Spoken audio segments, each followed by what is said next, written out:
अस्सलाम वालेकुम guys, I hope you are all good. मेरा लेक्चर जो लास्ट टाइम मैंने दिया था फार्मास्यूटिकल केयर के ऊपर, पेशेंट केयर के ऊपर, आई होप आपको अंडरस्टैंड हो गया होगा।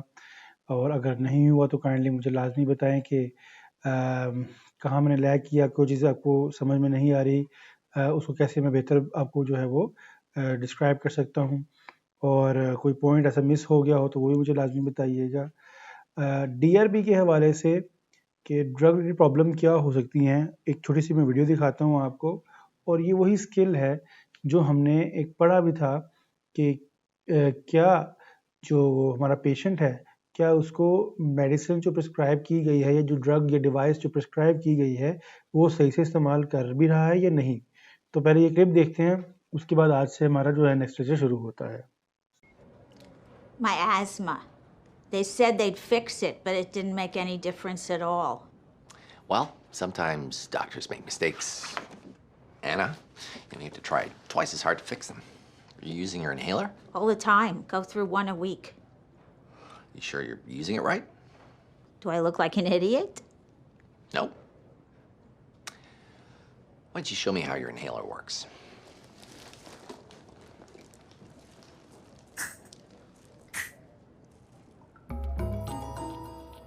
जी तो गाइज़, आई होप आपको क्लिप बहुत ही रिफ्रेशिंग लगा होगा और समझ आ गई होगी कि हम लोग किस तरह की जो है प्रॉब्लम्स उसको फेस कर सकते हैं अपने काउंसलिंग कैरियर में या फार्मेसी, क्लिनिकल फार्मेसी कैरियर में।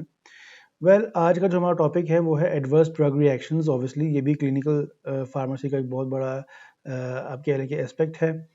इसमें हमने देखना होता है कि कौन कौन सी ड्रग्स जो हैं उनके कौन कौन से पोटेंशियल एडीआर्स रिपोर्ट हो सकते हैं। जो हुए हैं वो हमें पता होना चाहिए, जो न्यू होते हैं उनको हम लोगों ने हेल्थ केयर सिस्टम को जो है वो रिपोर्ट करना होता है। तो इसमें आई गेस 6 पार्ट्स थे, मगर मैंने इसको 2 पार्ट्स के हिसाब से किया है। आज हम 3 सिस्टम के हवाले से पढ़ेंगे: cardiovascular system, haematological system and ADR affecting the psychology और साइकोटिक्स। तो चलते हैं पहले अपने टॉपिक की तरफ। हमारा जो पहला टॉपिक है वो है ADRs affecting the cardiovascular system. तो इसमें हम लोगों ने 3 चीज़ें देखनी है: डिसऑर्डर क्या हो सकते हैं, उसके कॉजेटिव एजेंट्स क्या हो सकते हैं, और कमेंट सेक्शन में हमने बताना है कि ये किस वजह से हो सकता है या इसका ऑल्टरनेट क्या है। तो फॉर इंस्टेंस हाइपरटेंशन जो है वो हो सकती है। कॉजिंग एजेंट जो उसके हैं वो हैं वेनलाफेक्सिन, एंटी डिप्रेसेंट है, और सिम्पैथोमिमेटिक्स कुछ ड्रग्स हैं, मिनरलोकॉर्टिकॉइड्स कुछ ड्रग्स हैं, और लिकोराइस है। तो वेनलाफेक्सिन जो है वो बहुत ही एक्सटेंसिवली यूज़ की जाती है एंटी डिप्रेसेंट। इसकी जो मार्केट में पोटेंसी आती है 37.5, 75 और 150 और मैक्सिमम 100 तक भी, 300 तक भी आती है। तो अगर फॉर इंस्टेंस हमारी जो डोज है वो 225 मिलीग्राम से ज़्यादा जा रही है तो it will act on both 5-HT and norepinephrine receptors. तो जब इसकी डोज 225 से ज़्यादा जा रही है डेली डोज, तो इट कैन कॉज हाइपरटेंशन। उसके बाद आती है पोस्चरल हाइपोटेंशन या सिंकोप। पोस्चरल हाइपोटेंशन का मतलब होता है कि स्टैंडिंग पोजीशन में हमें जब हमारा एकदम बीपी बैठ जाता है, लो हो जाता है, उसको हम लोग कहते हैं पोस्चरल हाइपोटेंशन। इसकी जो ड्रग्स हैं वो alpha blockers, ACE inhibitors, diuretics, antipsychotics, alpha 1 blockade, vasodilators, hydralazine, nitrates and opioids. तो हम लोग जब अपनी मेडिसिन देते भी हैं अक्सर पेशेंट्स को, ये एक MCQ भी मुझे आया था, मुझे याद है कि कौन सी ऐसी ड्रग है जो हम लोग पेशेंट को देंगे और फर्स्ट डोज उसकी हम अपने जो फार्मेसी का रूम है उसके अंदर उसको देंगे, ताकि उसको थोड़ी देर वहाँ पे बैठ के मॉनिटर करें कि आया उसे बहुत ज़्यादा डाउन तो नहीं हो रहा ब्लड प्रेशर। तो वो एस इनहिबिटर्स होती हैं। तो कैशन ऑन स्टैंडिंग, यानी कि उसको एक तो खड़े नहीं होने देना मेडिसिन लेने के बाद, दूसरा ये कि first dose of alpha blockers and ACE inhibitors must be taken on bed time या बिफोर स्लीप, ताकि अगर खुदा ना खासा डिजीनेस फील हो या चक्कर वगैरह आए या ब्लड प्रेशर लो हो तो बंदा खड़ा ना हो कहीं पे, किसी मशीन के ऊपर काम ना कर रहा हो, कोई गाड़ी ड्राइव ना कर रहा हो जिसकी वजह से उसको सिंकोप हो और वो किसी हादसे का शिकार हो जाए। उसके बाद myocardial ischaemia. Levothyroxine, adenosine, amphetamines, beta agonist, beta blockers, withdrawal जब हम लोग उसको छोड़ते हैं, caffeine, ergotamine, nifedipine calcium channel blocker है आपका, थियोफाइलिन, वेनापामिल भी आपका कैल्शियम चैनल ब्लॉकर है, ऑरल कॉन्ट्रासेप्टिव्स। जब ये मेडिसिन हम लोग यूज़ करेंगे तो इसका हमें पोटेंशियल एडीआर जो हैं वो मायोकार्डियल इस्कीमिया रिपोर्ट होते हैं। अब अगर हम लोग एक हाइपोथायरॉयडिज्म पेशेंट है हमारे पास और उसको कार्डियोवास्कुलर डिजीज़ भी है, तो हम जो लीवोथायरॉक्सिन की जो डोज है वो एकदम से उसको ज़्यादा नहीं देंगे, बल्कि आहिस्ता आहिस्ता उसको बढ़ाएंगे और विद इन 4 वीक्स जो उसकी जो डोज हमें रिक्वायर है वो उसको हम उस तक लेकर जाते हैं। उसके बाद पेरिफेरल वैसोकंस्ट्रिक्शन, डीप वेन थ्रोम्बोसिस और रेनॉल्ड्स फेनोमेना, ये किससे होती है? ये बीटा ब्लॉकर से होती है। अब आप सोच रहे होंगे कि पेरिफेरल वैसोकंस्ट्रिक्शन बीटा ब्लॉकर्स का साइड इफेक्ट कैसे है? बीटा ब्लॉकर्स तो इटसेल्फ जो है वो डायलेशन में काम आते हैं। तो ये अब आप मुझे बताइएगा कि जो बीटा ब्लॉकर्स है उसका पेरिफेरल वैसोकंस्ट्रिक्शन का जो है अपना कैसे वो कॉज करते हैं, उसका मैकेनिज्म ऑफ एक्शन क्या है, मुझे आपने ये बताना है। Choose a more cardio selective agent such as atenolol, यानी कि अगर आपने सिर्फ बीटा 2 रिसेप्टर ब्लॉकर्स को आपने यानी कि उसको करना है, ब्लॉक करना है, बीटा 2 की एक्टिविटी को ब्लॉक करना है, तो हम लोगों को स्पेसिफिक जो है वो अपने मोर स्पेसिफिक जो बीटा ब्लॉकर्स हैं उसकी तरफ जाना चाहिए। तो इसमें अटीनोलोल भी आता है। उसके बाद आपके पास choose beta blockers with vasodilator actions, for example carvedilol और लबिटालोल।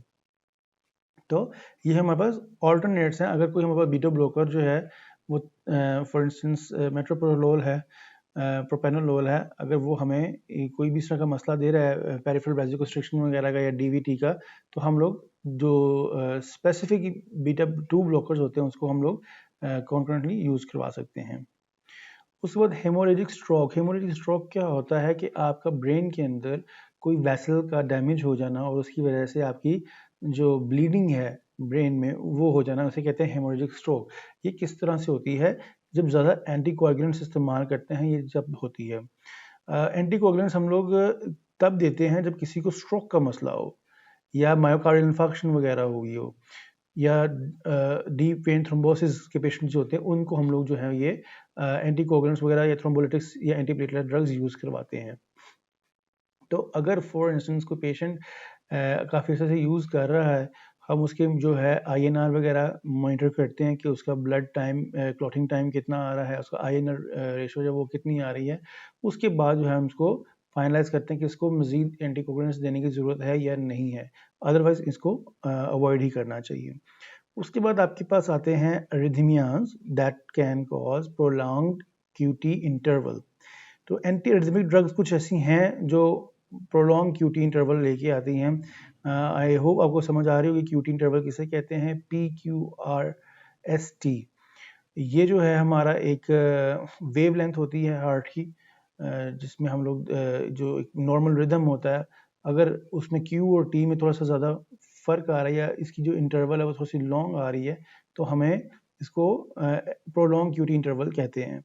तो इसमें जो ड्रग्स आती हैं, कौन कौन सी चीज़ जो है ये कौन कौन सी ड्रग्स जो है ये चीज़ कॉज कर सकती है, उसमें आती है अमोरियरॉन, डाइसोपायरामाइड, प्रोसेनामाइड, प्रोपोफोनोन, क्विनिडीन, सोटालोल, एंटीहिस्टामिन्स में ट्रेफेनाडिन, फिक्सोफेनाडिन की क्लास की, एस्टिमिजोल, एंटीबैक्टीरियल्स में आती है आपके पास क्लिथ्रोमाइसिन, एरिथ्रोमाइसिन, क्लोट्रिमोक्सिजोल। अब पाकिस्तान में आपको पता है हर बंदा जब भी किसी फार्मेसी पे जाता है, मेरा गला ख़राब है, तो मैक्सिमम यहाँ पे लोग erythromycin without any prescription, without any judgement उसको दे रहे होते हैं, ना पूछते हैं कि उसको ब्लड प्रेशर है या नहीं है, कोई मेडिसिन ऐसी तो नहीं वो ले रहा जिससे इसका कोई इंट्रैक्शन हो सकता है, बस मेडिसिन दे देनी है ताकि इंसान को आराम आ जाए। आराम तो आ जाता है मगर उसके फिर लॉन्ग टर्म जो है वो नुकसान भी होते हैं। उसके बाद fluoroquinolones, moxifloxacin and levofloxacin, antifungals, ketoconazole, itraconazole, antimalarial, chloroquine, quinine, antipsychotics drugs, chlorpromazine, haloperidol, Pymazid, thioridazine। उसके बाद एंटी डिप्रेसेंट्स आती हैं, ट्राइसाइक्लिक जो एंटी डिप्रेसेंट्स हैं, एमिट्रिप्टाइलिन एंड इमिप्रामाइन एंड ज़िप्रासिडोन। उसके बाद सिसाप्राइड, पेंटामाइडीन, टेक्रोलीमस और टेराडिलीन, ये भी जो है ये QT इंटरवल प्रोलॉन्ग कर सकते हैं। अब हमने इसको कैसे ट्रीट करना या देखना कैसे है। Risk of torsades pointes, for example QT interval prolongation और sudden death due to ventricular fibrillation. Recommended doses for trofinetide should not exceed. Trofinetide should be avoided in hepatic impairment, hypokalemia, and pre-existing QT interval prolongation, or with the grapefruit juice, in addition to the risk factors listed above.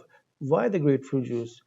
कोई मुझे इसका answer जो है वो comment में बताएं। Grapefruit juice होता है वो हमारे मेटाबॉलिज्म को स्लो डाउन कर देता है। उसमें एक एंजाइम होता है CYP3A4, उसको ब्लॉकेज कर देता है, उसको ब्लॉक कर देता है, जिसकी वजह से जो हमारा बायो अवेलेबिलिटी है इस ड्रग की, ट्रोफिनाडिन की, ये बॉडी में बढ़ जाती है। जब बायो अवेलेबिलिटी बढ़ती है तो ऑब्वियसली इसके इफेक्ट्स जो हैं वो ज़्यादा आते हैं।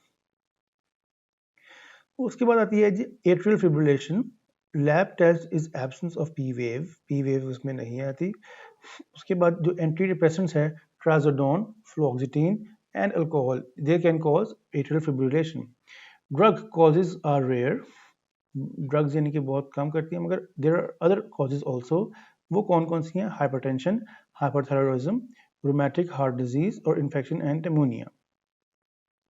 उसके बाद bradycardia, slow down of heart rate और पंपिंग।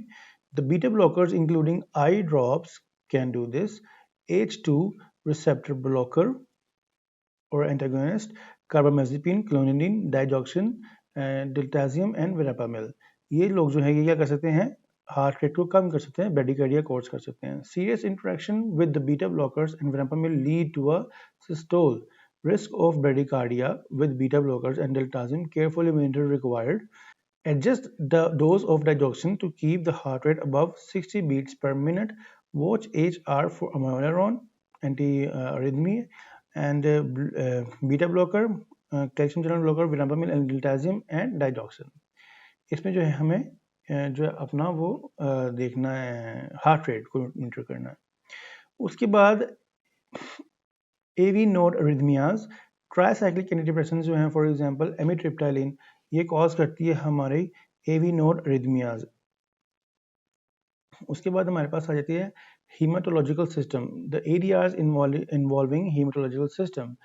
हीमाटोलॉजिकल सिस्टम में क्या होता है? फॉर इंस्टेंस आपके लैब टेस्ट बेहतर नहीं आ रहे होते, आपके जो है बोन मैरो को अफेक्ट कर रही होती है आपकी जो ड्रग्स हैं, उसमें क्या क्या हो सकता है जी? उसमें ए प्लास्टिक एनीमिया हो सकता है, जिसमें जो बोन मैरो है आपका वो फेल हो जाता है पार्शली और टोटल, उसमें फिर वो रेड ब्लड सेल्स या वाइट ब्लड सेल्स या प्लेटलेट्स नहीं बना पाता। तो इसमें जो मेडिसिन या ड्रग्स आती हैं वो है जी anti diabetics, chlorpropamide, tolbutamide, anti epileptics, carbamazepine, phenytoin, lamotrigine, anti inflammatories, diclofenac, gold, indomethacin और penicillamine, phenylbutazone, piroxicam, sulindac, sulphasalazine. उसके बाद एंटी माइक्रोबियल्स भी ड्रग्स आ जाती हैं, क्लोरोफेनिकोल, कोट्रमोक्सिजोल, सल्फोनामाइड्स। उसके बाद एंटी प्लेटलेट ड्रग्स आ जाती हैं, ticlopidine, anti psychotic drugs, chlorpromazine, anti thyroid agents, methimazole, propyl thiouracil. इसमें क्या हो सकता है जी? Reduced red blood cells, white blood cells और प्लेटलेट्स, यानी कि एनीमिया, ल्यूकोपेनिया और थ्रोम्बोसाइटोपेनिया हो सकता है, और ये इरिवर्सिबल भी हो सकता है even after withdrawing the drugs. तो it can cause serious damage to the bone marrow. Agranulocytosis, profound reduction of granulocytes with neutrophil count less than 0.5 by 109 per liter, यानी कि हमारे जो वाइट ब्लड सेल्स हैं उसमें बहुत ज़्यादा कमी आ जाती है। तो ये कौन करती हैं? एंटीबायोटिक्स। ऑब्वियसली बात है कि जब एंटीबायोटिक्स एक जगह हमारी जो है वो बैक्टीरिया को किल करिए, वहाँ साथ ही साथ जो है वो वाइट ब्लड सेल्स की प्रोडक्शन को या वाइट ब्लड सेल्स को भी हार्म करती है और उसको भी डिक्रीज करती है। Penicillin, cephalosporin, cotrimoxazole, chloramphenicol, sulphonamides. Anti blood transmission में आपके पास आती हैं इमिप्रामिन, क्लोमिप्रामिन, डेसिप्रामिन।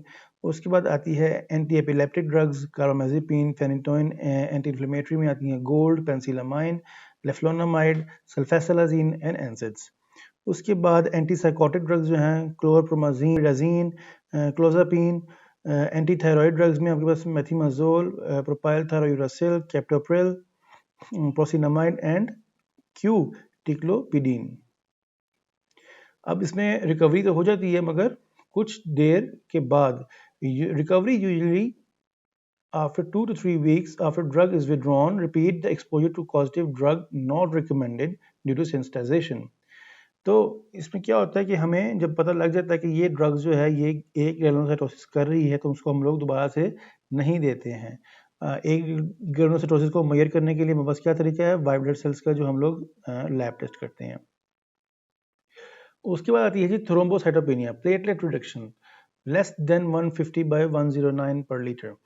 उसमें भी सेम एंटीमाइक्रोबियल्स जो आ रही हैं, क्लोरफेनिकोल है, cotrimoxazole, trimethoprim, penicillin, sulphonamide, rifampicin, anti epileptic drugs, sodium valproate, anti inflammatory drugs, gold, penicillamine, diuretics, thiazides, frusemide, tolbutamide, digoxin, methyl, dopa, heparin, less likely with low molecular weight heparin, LMWH and quinidine. अच्छा, इसमें क्या हो सकता है, अच्छा तो इसमें हम लोग क्या कर सकते हैं, may present as easy bleeding, bleeding easily हो सकती है, ब्रूजिंग इजीली हो सकती है, और purpura prolong bleeding time but INR remains normal. Bleeding time तो उसका प्रोलॉन्ग हो जाता है, मगर INR उसका सेम आ रहा होता है या नॉर्मल आ रहा होता है। Usually occur 7 to 10 days after the drug is started, यानी कि हमें 7 से 10 दिन के बाद जो है वो पता लगता है कि ये अपना साइड इफेक्ट दिखा रही है। Avoid future exposure to the causative agent, हमें उसको एज एन एलर्जी या एज एन ADR मार्क करना है उस पेशेंट के लिए, और उसको दोबारा उसको नहीं देनी। Acetyl salicylic acid and NSAIDs reduce the effect of remaining platelets and therefore should be avoided during thrombocytopenia। जैसे कि सबको पता है कि हम लोग जो है वो जब किसी को डेंगू भी होता है, उसमें प्लेटलेट्स कम होते हैं, तो हम उसको में डिस्प्रिन वगैरह नहीं देते, क्योंकि उसने मज़ीद जो है इसको जो प्लेटलेट्स होते हैं उसको कम कर देना होता है। Pure red cells aplasia, total or partial failure of the red blood cells production. Azathioprine, phenytoin, isoniazid, penicillamine, chloropropamide, chloramphenicol, erythropoietin, cephalosporins, penicillins, tetracyclines, insulin, methotrexate, isoniazid, quinidine, quinine, rifampin, sulfonylurea, methyl dopa, mefenamic acid, drugs with oxidant effect on the cell membrane, particularly in G6PD deficiency. उसके बाद anemia with a marked reduction in reticulocytes, immature RBCs. Anemia with a marked reduction in reticulocytes, immature RBCs, यानी कि जो आप कह रहे हैं immature RBCs होते हैं वो ही नहीं हमारे बन रहे होते। The COMS test is used to distinguish immune mechanism, also G6PD deficiency. Return to normal after 2 to 3 weeks after the withdrawal of the drug. Marked increased of reticulocyte indicates answer is anemia. उसके बाद आता है megaloblastic anemia, large abnormal form of precursors to RBCs. Antiviral drug है, acyclovir, alcohol, antiepileptic drugs, methotrexate, dose dependent, nitrofurantoin antibiotic है, oral contraceptives, proguanil, sulfasalazine, trimethoprim, usually due to worsening of pre-existing foliate deficiency and phenytoin. Folate deficiency मतलब folic acid की जो है कमी होती है, ये मोस्टली किस में होती है, प्रेग्नेंट फीमेल्स में। तो अगर उसमें हम लोग ये मेडिसिन यूज़ करवाएंगे कॉन्ट्रासेप्टिव पिल्स को निकाल के, तो हमारी जो सिचुएशन है वो वर्स हो जाएगी। Impaired DNA synthesis due to folate or vitamin B12 deficiency, use folic acid supplements to treat patients taking anti-epileptic drugs. यानी कि अब हम लोगों ने क्या करना है, अगर कोई मेरा पेशेंट है कोई एंटी एपिलेप्टिक ड्रग ले रहा है, तो उसको हम लोगों ने folic acid with vitamin B12 जो है उसको रिकमेंड कर सकते हैं कि आप इसको इस्तेमाल करें, ताकि आपका जो मेगैलोब्लास्टिक एनीमिया वाला रिएक्शन है वो ना आए। जी, तो अब हमारे पास आते हैं areas leading to psychotic problems. Depression, a person likes to self-harm, alcohol, metadine, CNS stimulants, amphetamine withdrawal, effect, and antimicrobials, ciprofloxacin, sulfonamides, cardiovascular, lipophilic drugs, beta blockers, propranolol, alpha blockers, CCBs, digoxin, methyl-dopa, statins, benzodiazepines, carbamazepine, levodopa, phenothiazine, hormones, corticosteroids, estrogens, progesterone, disulfiram, isotretinoin, mefloquine, metoclopramide and NSAIDs. सो ये जितनी भी drugs हैं ये potentially एक बंदे को depress कर सकती हैं। इसके पीछे क्या वजह है, अल्कोहल का तो हमें समझ आती है या एम्फेटामिन विड्रॉल की हमें समझ आती है, मगर जो बाकी हैं एंटीमाइक्रोबियल ड्रग्स या कार्डियोवास्कुलर ड्रग्स या जो है एसोट्रेटिनोइन वगैरह, इनके पीछे भी कोई ना कोई मैकेनिज्म ऐसा होगा कि आपकी हार्मोनल चेंज इसमें ऐसी आ सकती है जिससे आपको ये थॉट्स आ सकती है कि आप अपने आप को नुकसान पहुंचाएं, या किसी गुस्सा आ सकता है, या बिल्कुल आप यानी कि काम करने का दिल नहीं कर रहा, या बिल्कुल डिप्रेस होके आप बैठ सकते हैं। तो इट कैन हैपन, मगर जब आप मेडिसिन ले रहे होते हो तो आपको ये फील नहीं होता कि आप इसको यानी कि इस मेडिसिन की वजह से ये इफेक्ट आ रहा है। तो अगर क्वेश्चन फॉर इंस्टेंस आता है कि a patient comes to your pharmacy and he is feeling depressed, he have an ear infection and doctor prescribe him ciprofloxacin. So ciprofloxacin उसके अलावा 2-3 ड्रग्स और बता देगा, तो आप वो क्वेश्चन आपसे ये करेगा कि which drug is most likely causing the depression or the self harming situation to the person, या patient. तो आपको पता होना चाहिए कि कौन सी ड्रग जो है उसमें से ये साइड इफेक्ट या एरिया शो कर रही है।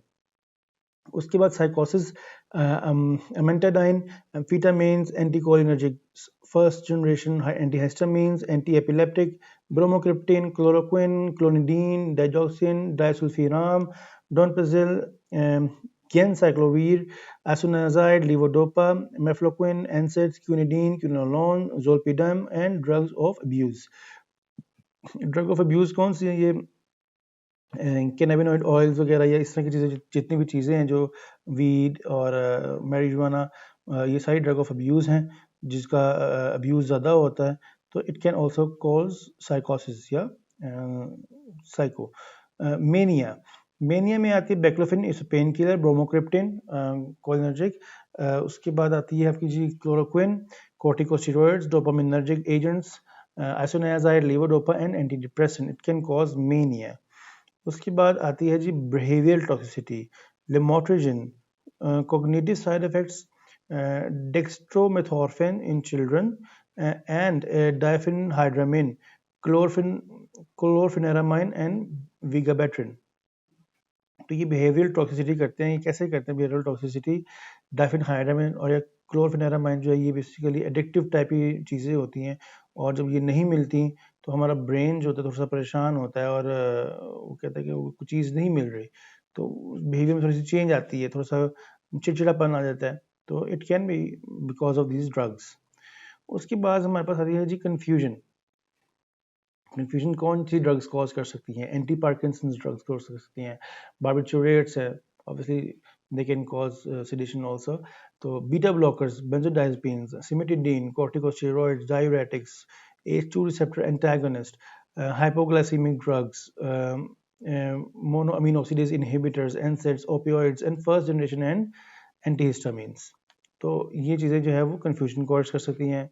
डिमेंशिया, भूलने की आदत, मेमोरी लॉस कौन कर सकता है? Most common are benzodiazepines. Obviously जब आप एंटी डिप्रेसेंट्स ले रहे हैं जिस तरह के बेंजोडाइज़ेपिन्स हैं, ये आपका जो ब्रेन को बिल्कुल डिप्रेस कर देती हैं, और जब इसका विड्रॉल इफेक्ट आता है तो वो यही आता है कि अब चीज़ें भूलना शुरू हो जाती हैं, आप अटेंटिव नहीं रहते, कॉन्सेंट्रेट नहीं कर पाते। उसके बाद corticosteroids, opioids, anticholinergic drugs and drug with anticholinergic effect including tetracyclic anti depressants, anti arrhythmias, anti Parkinson agents, conventional antipsychotics, ये जितनी भी चीज़ें हैं आपको डिलीरियम की तरफ या डिमेंशिया की तरफ जो है वो करती हैं। Ipratropium, high doses, oxybutynin and sedating antihistamines. तो ये जितनी भी चीज़ें हैं डिमेंशिया कॉज करती हैं। ये न्यूरोलेप्टिक मैलिग्नेंट सिंड्रोम, इसमें कौन सी ड्रग्स आती हैं? Dopamine antagonist, antipsychotics, most common are phenothiazines and butyrophenones. तो अब सेडेशन जो है वो कौन सी ड्रग कॉज करती हैं? सेडेशन जो है वो कॉज करती हैं हमारी एंटी पार्किंसन ड्रग्स हैं, एंटी साइकोटिक ड्रग्स हैं, barbiturates, benzodiazepines, carbamazepine, opioids, anti depressants like amitriptyline, trazodone, first generation antihistamines and alpha blockers. तो ये चीज़ें सारी जो है वो हमारी उसमें ADRs में आती हैं। आज के लिए सिर्फ इतना ही, क्योंकि मैं नहीं चाहता कि वीडियो बहुत ज़्यादा लंबी हो और आप बोरिंग फील करें। आप चाहें तो इनकी जो है वो स्क्रीनशॉट्स लेके इनको वैसे ही याद कर सकते हैं, या अगर किसी को ये मैंने जो प्रेजेंटेशन बनाई हुई है PDF फॉर्म में, अगर किसी को ये चाहिए तो इंशाल्लाह मैं उसको प्रोवाइड कर सकता हूँ। मेन मकसद हमारा इस चीज़ का यही है कि ये हमें याद होना चाहिए कि कौन सी ड्रग कौन सा पॉसिबल ADR कॉज कर सकती है। इसी तरह से रिलेटेड क्वेश्चंस इसमें आते हैं। मैं आपको इसके एंड में जो है वो नेक्स्ट जो लेक्चर होगा ना कल इंशाल्लाह, उसके एंड में मैं क्वेश्चंस भी डालूंगा कि किस तरह का क्वेश्चंस आ सकते हैं। List of the drugs they दी जाती है, उसमें से पूछते हैं कि ये साइड इफेक्ट बंदे को आ रहा है तो ये किस पॉसिबल ड्रग की वजह से ये मुमकिन हो रहा है। तो ये हमें सब कुछ देखना है। तो तब तक के लिए अपना ख्याल रखिएगा, दुआ में याद रखिएगा। कोई भी सजेशन हो, कुछ भी हो, काइंडली मुझे इन्फॉर्म करें ताकि मैं जो अपने आप को इम्प्रूव करूं और आप लोगों को बेहतर से बेहतर डिलीवर कर सकूं। मेरा ये फर्स्ट एक्सपीरियंस है and I am really really really nervous. अक्सर मैं बहुत जल्दी से बोल जाता हूँ, मगर कोशिश करता हूँ कि मैं बड़ा ही जो है ना वो ध्यान से और बेहतर तरीके से समझा सकूँ। तो once again thank you for watching. अपना ख्याल रखिएगा। अल्लाह हाफिज़।